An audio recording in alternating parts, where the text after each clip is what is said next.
Hello everyone, ஹெல்த்தியான சமையலுக்கு முதல்ல நம்ம சேனலை சப்ஸ்கிரைப் பண்ணிவிடுங்க.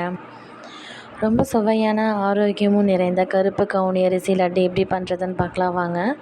ஒரு கைப்பிடி அளவு கருப்பு கவுனி அரிசியை நல்லா ஃப்ரை பண்ணி எடுத்துக்கலாம்.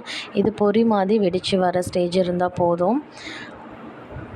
அரை கைப்பிடி அளவு எள்ளு, கருப்பு எள்ளாக இருந்தாலும் சரி, வெள்ளை எள்ளாக இருந்தாலும் சரி, இதையும் நல்லா வந்துட்டு வாசம் வர வரைக்கும் 2 நிமிஷம் போல் ஃப்ரை பண்ணி எடுத்துக்கலாம்.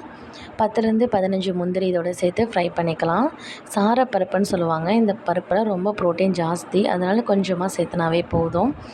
இப்போ கடைசியாக இனிப்புக்காக நான் டேட்ஸை வந்துட்டு நல்லா ஃப்ரை பண்ணி எடுத்துக்கிறேன். உங்கள் கிட்ட டேட்ஸ் இல்லைன்னா பனவெல்லம், பனங்கற்கண்டு, நாட்டு சர்க்கரை இதில் ஏதாவது நீங்கள் சேர்த்துக்கலாம். ஃபைனலாக இதெல்லாத்தையும் மிக்சியில் போட்டு அரைக்கும்போது ஒரு பிஞ்ச் அளவு கல்லுப்பு சேர்த்து அரைச்சிக்கோங்க. அவ்வளோதாங்க, சூப்பரான ரொம்பவே ஆரோக்கியமான கருப்பு கவுனி அரிசி லட்டு ரெடி ஆயிடுச்சு. ட்ரை பண்ணுங்கள்.